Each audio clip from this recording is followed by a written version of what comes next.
All right, back on the Chris Beckham Show, brought to you by Valdosta Toyota, and also my good friends at Great Smiles Dentistry, Dr. Glenn Swindle, Dr. Brett Hester, 114 West Moore Street, right here in Valdosta. You can find them out online at www.greatsmilesdentistry.com. If you need just a basic cleaning or, unfortunately, something a little more detailed, they can take care of it for you. Good folks, financing available, and you'll be glad you stopped by. Check them out again online at www.greatsmilesdentistry.com. As I mentioned earlier, as we've talked about a lot on this show, the issue of school consolidation has been first and foremost on the minds of many Valdostans over the last several months, and two gentlemen who have been very much involved in that effort, representing the CUEE committee here with us in studio today, Jimmy Watley and also Mike Hill. Gentlemen, good afternoon. How are you? Good evening, Chris. Good to be with you. Fine, thank you. Good to see y'all, and I appreciate you stopping by. First of all, Jimmy, I know you are a former school board member of the Valdosta City School Board for how many years? About 6 years. Six years. And so obviously, I guess you have been you've been involved in public education and also in our business community as well. So I'm assuming that those two backgrounds have was what got you interested in this discussion. I'm very interested in what's good for this community, what's good for the kids.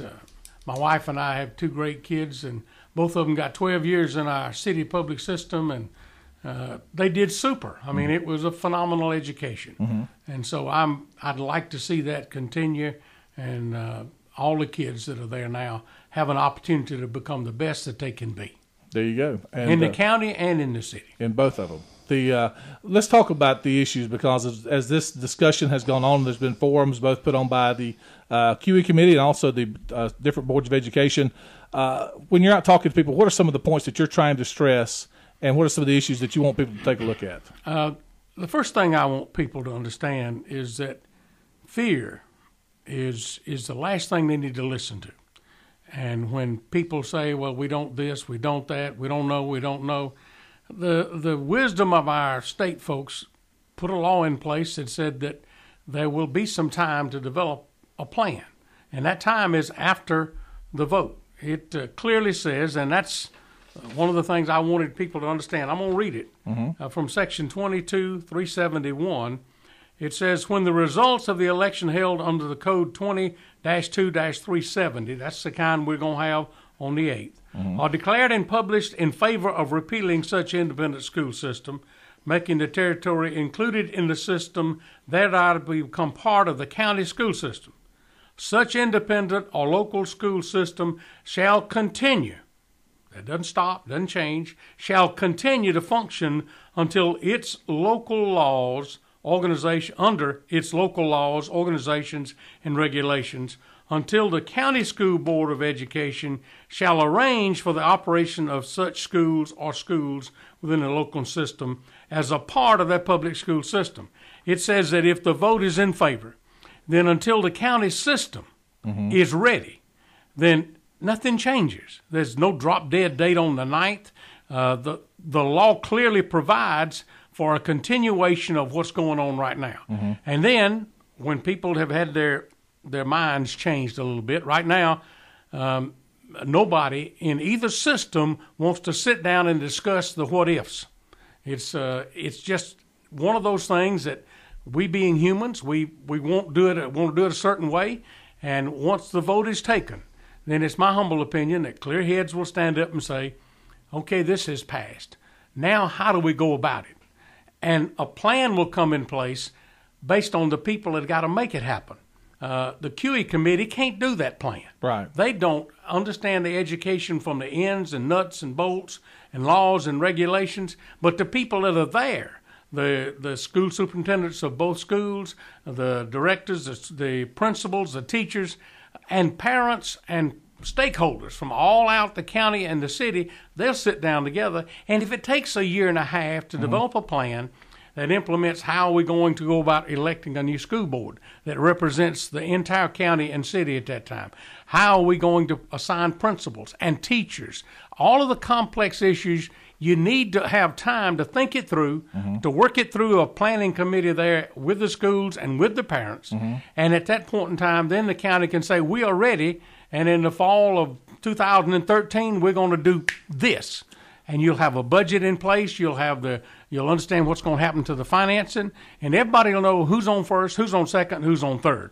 Now, the question is, will the state continue to send funding down for two school systems? If two school systems have said, we're going to come together and be one, and it may take us 5 years, would the state say, okay, well, we'll continue to fund you for 5 years, because if they don't, we're going to have a real problem? The predominantly amount of money that comes from the state comes on a per-child basis or full-time equivalent. That's on the 15th. They're supposed to report what's my average attendance so I can calculate a full-time attendance. And that number wouldn't change. They wouldn't say, okay, these 6,000 kids, just because they've consolidated and hadn't showed up over here in the county, we're not going to send that money. Mm-hmm. So it doesn't, I haven't gone to the state and asked them, but I believe a reasonable state person would say those monies have been allocated for that, they are there for that, and they are moving in the right direction. Why in their right mind would somebody say and believe that it's going to not be available? It just doesn't make sense. And we believe the same for federal funding as well. Is that correct? Federal funding would come per child. That's how that flows. Okay. All right. So that kind of takes care of the process of how it would happen if it were to pass.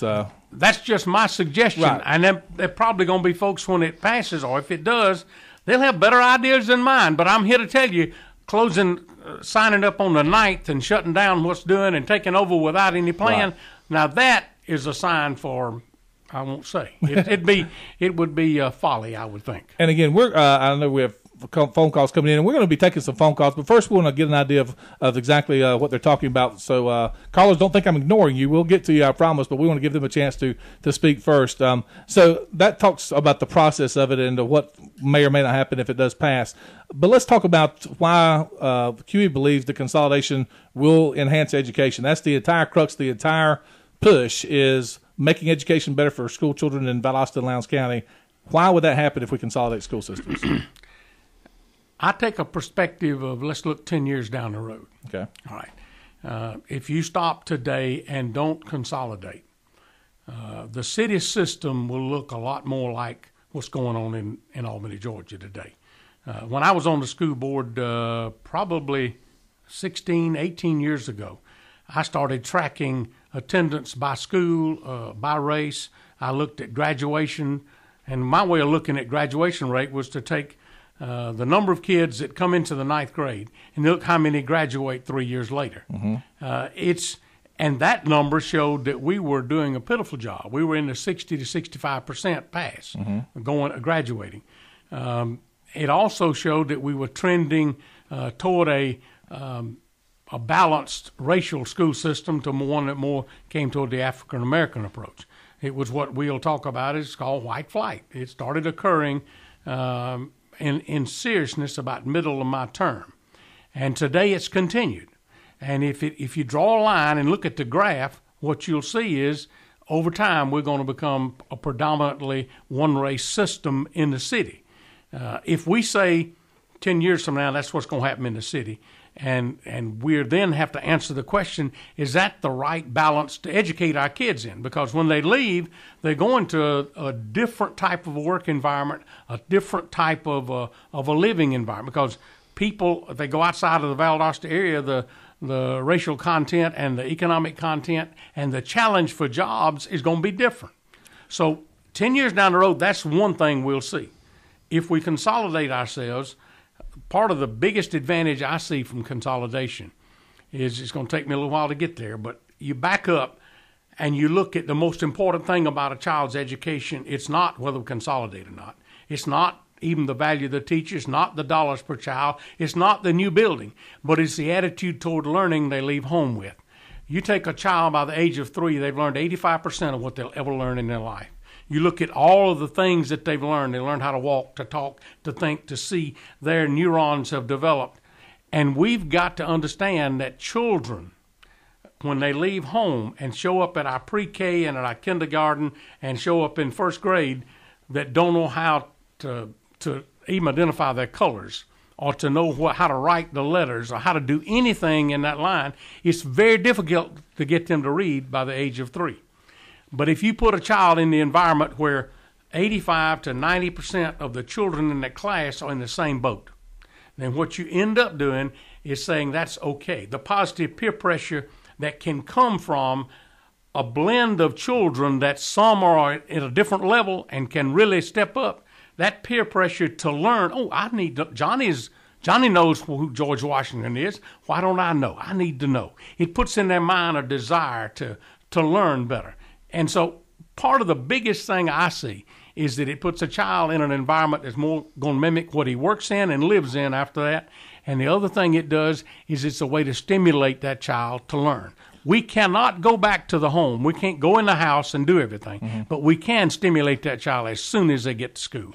Now, two things. First of all, you say in 10 years, if we don't consolidate, we look like Albany. Now, of course, Albany schools are consolidated, and the Dougherty County schools are consolidated, and we've seen what you're talking about is Lee County has seen its population grow tremendously, while Dougherty County's population has dwindled. Now, I'm not saying that's because of consolidation, but they are consolidated and have been for quite some time. So why would that not happen here, that Valdosta and Lowndes County become like Dougherty County, and say Cook or Berrien become like Lee County? It's the magnitude of the number. It's the magnitude of where you are. They've got about the same number of people in that county, 102,000 last time out, 102 million rather, and that's about where we are, county and city. And yet the racial breakdown there at that point in time was significantly higher up the curve. In other words, if we don't turn that curve now, if we don't start allowing ourselves to not top that 80-85% range, then we never will have a chance to do that in the city. Okay. And go ahead. Now, the other point that you brought up that I wanted to ask you more about was having more balance in the classroom, I guess. And the word that everybody throws around is, well, the only way to get that is by busing kids from school to school. Now, every time we've talked to someone from CUEE, they said, no, we're not talking about busing, but I don't know how else you would accomplish that. Well, you need to go and look at what are the locations of all the children. We've got county schools sitting right here within the city limits almost. The high school is right in the city limits. Sure. We got another. It's only can be answered when you stop and take an assessment of all the kids, and then you decide where do we need to build new facilities, and then you say what is the racial makeup of those that are closest to these, and you minimize busing. You also got two buses. I got buses that go by my house in the daytime, and some of them are county, some of them are city. So if you put all that together, and that point in time you can answer it, but I don't believe that we're dealing with significant monies for busing. It doesn't make sense to put a kindergarten kid on a bus to ride 45 minutes to go to school from one end of the county to the other. But again, I don't know how else you would get around that, because when you're talking about neighborhood schools now, kids who live in a neighborhood go to their school in their neighborhood. But if you're going to make it across the board, and again, the Department of Education or the Department of Justice is probably going to be the one to say where everybody's going to go. And I just don't see another way around it. When you talk about people going from, I've heard the argument, well, we're going to go from Lake Park to Lowndes, that's busing already. Well, that's because there's not a high school in Lake Park. There is one in Valdosta, but kids who go to elementary school in Lake Park go to Lake Park Elementary. So, but you would have to change some of that up to achieve this racial balance. Nobody said you're going to take it and every school has to have exactly the same amount of racial balance. But more than what they have now. You would probably increase that. I would like to see some increase in that balance in order to help all the kids get a better education. Again, Mike Hill joining us today as well. Mike, a longtime businessman here in Valdosta. And Mike, tell me what's your part in this process. How did you get involved? 10 years ago, I used to write a column for the Valdosta Daily Times, and I've been beating this drum since 2002. And not because I'm qualified to judge the school systems, and I may be the only person in the city and county who will admit that. You may be right about that. But the perception that one school system is better than the other one exists all the way across the country now. People know more about Valdosta before they get here than I know. The reason for that, we manage a lot of property, we sell property. Prior to 10 years ago, most of the time people would come to Valdosta with the children, the dog, the furniture, and start looking for a house using yard signs and classified ads. Now they'll call us a month ahead of time and say that they're being transferred to Saft, to Moody, and they're looking for a house. And they'll also walk into the office and they'll say, I want 3-bedroom, 2-bath, fenced backyard, I want a garage, and the county school systems. they'll pay more for the county school systems, either for rent or for sale, and they'll give up either the garage or the fence, and maybe both of them if they're concerned about their kids' education. So as far as so many people coming into town are concerned, including industries who are looking at us, we may never know that we've been looked at by an industry who turns us down because of the split school system.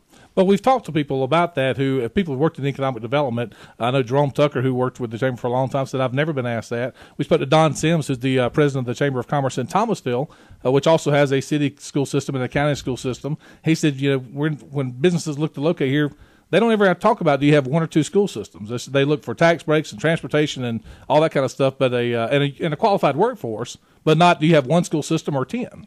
If you think that a business or a corporation or somebody coming to looking at Valdosta is not going to look at the quality of the education for their employees, you're deceiving yourself. Well, no, not quality of education, but number of school systems, because you're implying that having one school system is going to give you a better education. Which is the perception that we're dealing with the majority of the time when somebody comes in from out of town.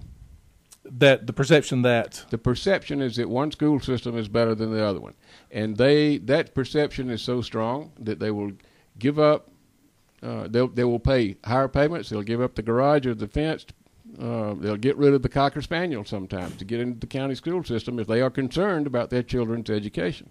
And the ones that aren't coming here, all you got to do is go on the internet and look to see what the statistics are. It's gotten to the point that on my website, we have to put those statistics between the two school systems on my website just to save us time, because people ask that. So you're not even saying that consolidation would improve education. You're simply saying that the perception would be better for the citizens of Valdosta when folks come into town to look to move here. Hey, you said I'm a businessman. Mine is I'm a one-horse trick here. That's fine. Right? I'm concerned about what it does to real estate, and everybody who lives in the city ought to be. Mm-hmm. If you run a city-county line right down the middle of a street, and you had identical houses, assuming those existed, and one of them was in the city and one of them was in the county, there's going to be a significant difference in the price between those two. Again, we're joined by Jimmy Watley and Mike Hill today. One of the other issues, and I think this is a major one that we haven't touched on yet today, and again, we'll ask this and we'll take your calls in just a moment, is the issue of financing. We've seen the report from the Lowndes County Board of Education that because of the lost funding, when you make two school systems, one school system, and also some of the other things that CUEE has asked for, magnet schools, or talked about that could happen, magnet schools, there's a lower student-teacher ratio, or school system, I should say, enrollment ratio, because right now, CUEE says we need to have schools that have no more than, say, 500 students. Well, to achieve that, you got to build more schools. Cost in that, taxes will go up significantly. How do you get around that? And also talking about bringing businesses in, I would think that would make it tougher to recruit a business if the taxes go up, 20, 30, 40%, as it has been estimated. Let me butt in on that one. Sure, please. And Jimmy knows the exact figures, but the difference in the city millage for the city school systems has already gone up significantly over the past several years. How much is that, Jimmy? It's gone up. It's gone up, so it has gone up. There's no question. I can't give you a percent. But we know it's gone up. You're right. It has gone up. 10 years ago, the city had a much smaller millage than the county. The county's millage has stayed about the same. The city's was, let's say it was 10 points below, and I'm not exactly sure what the figures were. Right. 10 points below what the county's was. Now it's 10 points higher.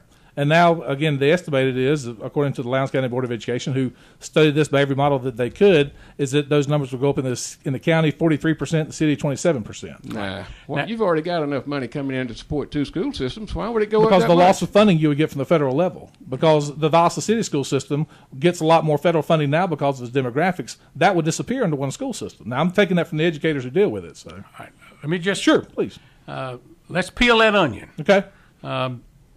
I'm not going to accuse anybody that stood up and said something to have an agenda that was saying anything incorrect. I don't know how much they allocated to the magnet schools. I don't know how much they allocated to bringing in line the retirement system for teachers in the city versus the county. Mm-hmm. But I do know that in the last 3 years, and I'm looking at the numbers right now, there's been a 24% increase in the amount of money that the county gets from local sources. and there's been a 21% increase in the city. I do know that today, the budget that was approved this year, they operating on, the local funding for the city is $25 million, and for the county is 21. That represents a 21% and a 24% increase between '08 and this year. So they've held the millage right the same. But what's happened is the tax digest has gone up. Matter of fact, the tax digest in the county is growing significantly faster.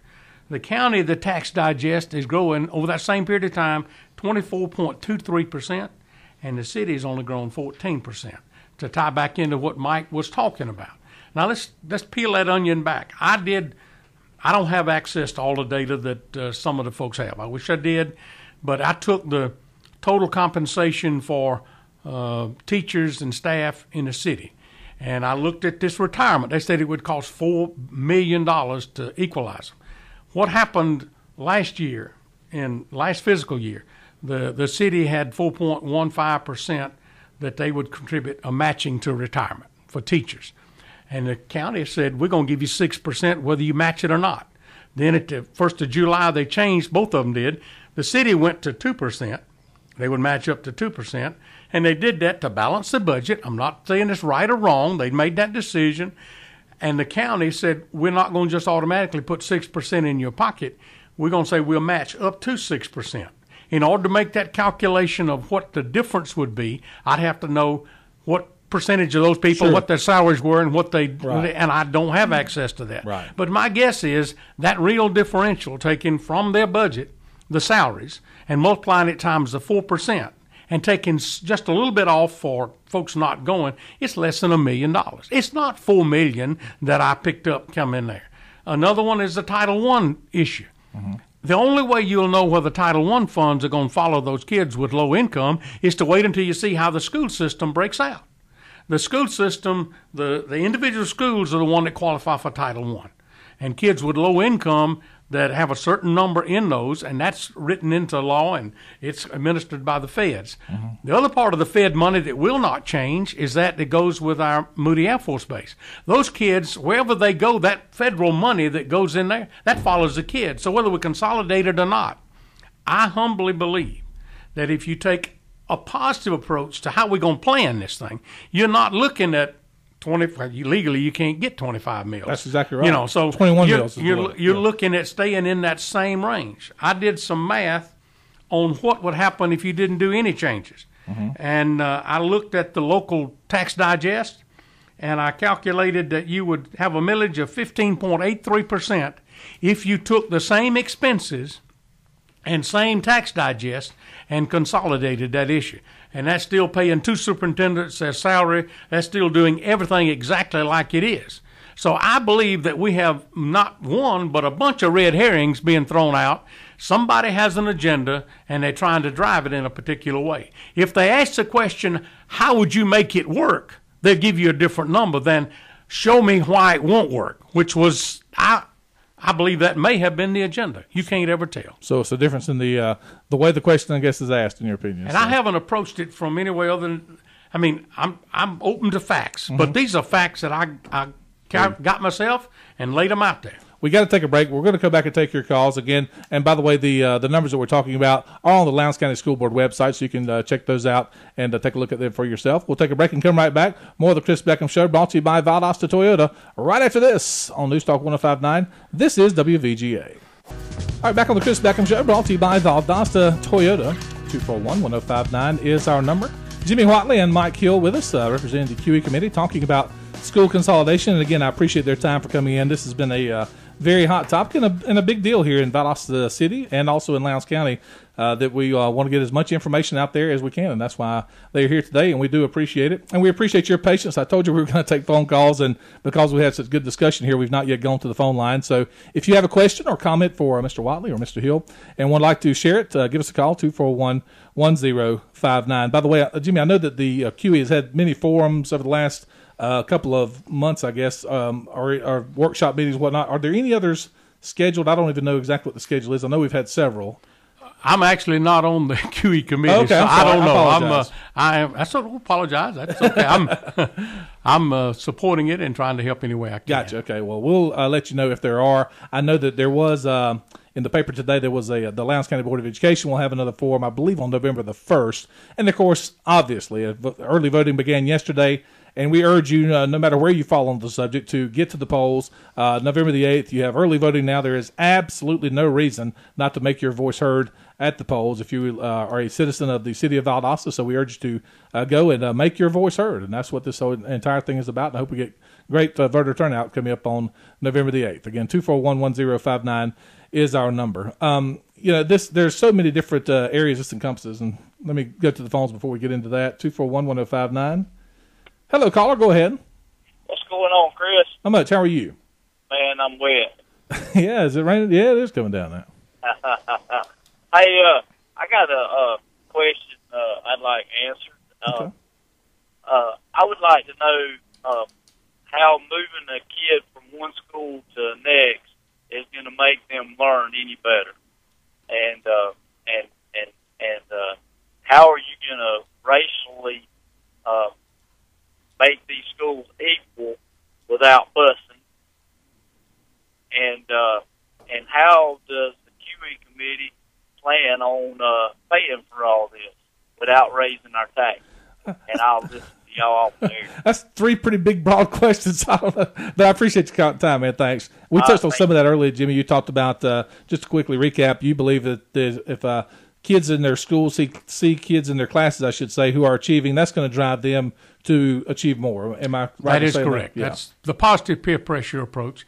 And the answer on busing, you won't know that until you actually have a design for each individual school, know where you need school buses, and paying for it is, in my opinion, we're in the same ball game right now without raising the millage on a combined basis. It's the kind of thing, if you have the will to plan it and to do it the way you make it work for best for all the kids. And once it passes, the new school board will then have a fiduciary responsibility to represent every kid. Absolutely. Legally, they will. They absolutely will. Let's go back to the phone lines to take your calls. Hey, caller, how are you? I'm great. How are you doing? Good. I have a couple of questions, or maybe a statement and a question. Mr. Watley, I think is his name, is stated that he would love to see racial equality in the class. That's what he wants to see. But the first commercial that y'all ran stated that is the reason you want to consolidate is because of racial equality, and I do not. That's something I don't understand.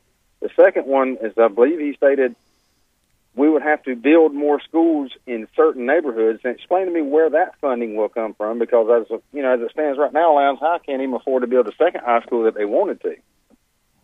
Okay. And I'll listen to my answers off there. Hey, I appreciate your call. Thank you. Thank you. School buildings are designed, and when I got off the school board, we had our first splosh, and we laid out what we wanted to do.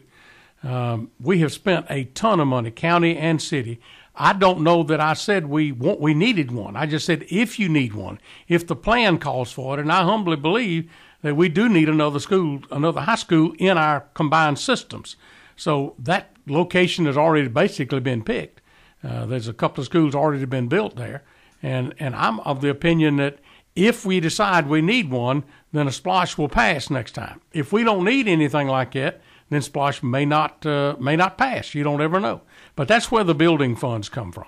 And again, just from everything that some of the statements that CUEE has put out on their, and it's on their website, which is CUEE Inc., I believe, .org, talking about the lower number of students in each school.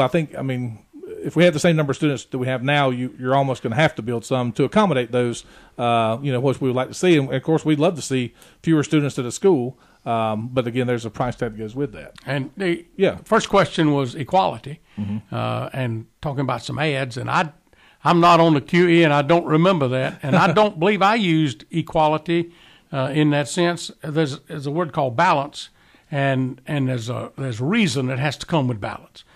You don't take a kid that's in kindergarten and ship them 45 minutes somewhere. You have to look at it in that fashion. And the south end of the county, the total number of kids that could get to a school in the south end of the county is very limited. So you probably won't have any changes there. that's a general answer to your question, sir. Thank you. Hey, caller, go ahead. Yes, sir. I would just like to know a little more about Mr. Watley's professional background, where he is employed or where he was formerly employed, who his boss was. Thank you. Okay, I don't quite know what that's got to do with the discussion, but Jimmy. I've been in Valdosta about 32 years. I came here with Griffin Corporation, and for about 25 of those, I was Vice President Business Director for Griffin Corporation, and have known Rusty for that period of time and found him to be a man of integrity and honesty. And I found him that what you see is what you get with Rusty. We can make this all about Rusty if you want to, but in reality, he's doing this because he believes that's best for the kids. And I am too. If you stop and think about the kids that are going to be hurt, it's not those kids that learn easy. It's not those kids with mobile parents. It's those kids that are economically deprived. And what's best for them and how we're going to keep them as a society moving forward is a critical issue to me. I just spent the weekend, volunteered to go out to the prison on a weekend called Kairos, where you go out and spend 3.5 days, interacting with 42 of the, we call them residents, some folks call them inmates. Mm-hmm. And we get to know them pretty well. One of the characteristics that I've found over the last 18 years I've been doing that is that most of those people out there don't have a good education. And another thing is they don't have a good home life. Very few of them have a parent, have a father. And that's a man involved in their life. And when you take 50% dropout in our Valdosta City school system, and of that, the African-American males, 35% of them will end up in a jail. And so we're taking and spending $35,000 a year to incarcerate that individual, where the best way to improve and avoid jail is to have a good education. So those are some of the drivers, and I know Mr. Griffin, Rusty, has worked out there. Those are some of the drivers we have. No, I don't think anybody's arguing that at all. 241, let's go. We got time for a couple more calls, and that'll fill just about our hour. Hey, caller, go ahead. Hey, Chris. First of all, I want to tip my hat to Mike Hill, because he's actually the first person from CUEE that I've heard that says that, what his agenda is. It is, it's nothing to do with education, that it has to do with business, and I really do appreciate that. Let me correct you too. I'm not from CUEE. I got three bankers. I got three bankers come around every morning to wake me up. Make sure I go to work. All right. Well, let me rephrase that and say somebody that has the ties to the vote yes. Then that would, I guess, would sum it up. Second of all, I'd like to ask Mr. Watley. CUEE's putting out this information that there will not be any busing, but yet he sits on the program there and makes a statement that this busing is not. We're not sure how busing is going to be until the lines are redrawn. We just don't know, and it's a bunch of I believe or we believe, and I'd like for him to expound on that statement. Okay, thank you for the call. We'll take it off the air. Okay, caller, thank you. What I try to do is deal with the facts, and you can make a lot of broad statements beforehand. But the truth of the matter is, there's some things you don't know until you get to the details. That's where it is. It's the devil's in the detail. And I stand by my statement. I'm not saying that I'm not throwing rocks at anybody, but I am here to tell you, you cannot know about a busing issue until you look at where the kids live and what schools they're going to, and look at the overall plan. And at that point in time, then you can say busing will be this way or busing won't be that way. That's just the hard cold facts. There you go. Thank you for your call. Hello, caller. Go ahead. Yeah, I have a question as well on this, and the biggest problem that I have with it is you're asking us to take a crapshoot on. It's almost like we'll pass this thing and we'll figure it out later, and it just doesn't make any sense to me. I mean, most of us came to this community because jobs brought us here. We bought our houses in certain areas based on the schools and the information that we got on the schools. So why is it that we should now, 3-4 years later, take a crapshoot on where our kids are going to go to school? My feelings are hurt because nobody's asked me a question, but where's your house? Unfortunately, I just cut the caller off and I hit the wrong button. I apologize. Mike, I'm sorry about that. But no, that's fine. I apologize. And caller, I apologize. I was trying to make sure we had the second call lined up. So anyway. I'd like to answer Sure, that. Yeah, go ahead. Sorry about that, caller. The crapshoot is really and truly whether the resulting school board and the superintendents, if it passes, are going to do what's best for all the kids. they're going to take their job responsibility seriously, and I'm sure they will. The time I served on the city board, I never saw the superintendent, never saw the school board do anything that was contrary to the best interest of the kids. So it's not a crapshoot. It's a crapshoot if you want to roll into it on day November 9th and say, well, I've got all the answers, but it's not a crapshoot if you take the time to plan it, to organize it, and to get ready. And to say that you're going to equalize races all across the county, that's not what's going to happen, in my opinion. It's just like if the resulting school board can do a lot of things, but they won't do them because they don't make good sense. That's just not the way you'd end up doing it. The fact that we don't know today is because, based on the votes and the feelings of the two school boards, nobody's willing to sit down and talk about it beforehand. And that's a political issue, and I've been on that board, and I understand how that thing works. But I'm here to tell you, when it passes, if it does, there will be a concerted effort for people of good mind to say, let's do the right thing, let's get together, and let's involve all the stakeholders. 241-1059 is our number. Jimmy Watley and Mike Hill in studio with us on this Tuesday afternoon. Hello, caller. Go ahead. Yes, sir. I have 2 points. The first one is who will be redrawing the lines. And then the second one mainly is they're counting on the good motivated students to pull up the less motivated students, and often it works backwards of that. And here's what I have to say about that. Okay. Thanks for the call. Right. First question is that it is my opinion, it's not clear in the law, but common sense would say that the final decision on those lines would be drawn by the resulting elected school board that represents the city and the county. And if I had my way about that, what would happen is every school board member that's elected would have both county and city zones in their district. They would represent both. We wouldn't have 3 from the county and 3 from the city, or 4 from the county and 3 from the city. You'd have each zone. You'd design it that way, just to keep people from saying, I'm going to do this or I'm going to do that. This dividing up based on anything other than what's best for the kids, I think would be wrong. And that board would have the final say. It would be submitted then for approval, or it couldn't be. That's a gray area right now. The city has requested to become out from under control of the federal Justice Department, and I'm not sure whether it's actually taken place or not. Your second question related to golly, he talked about the who was drawing the lines. I do remember. He was talking about some of the same things I saw when my children who took those tests and were in the top 5% were sitting with kids that was in the bottom 20%. I wanted my kids to be stretched and really exercised hard, and I wanted them to be challenged, to be all they could be. And in reality, education is more than about what you get out of books. It's how you deal with people. And if we put my child and that child that's challenged from a challenged home next to each other, both of them are going to be better off.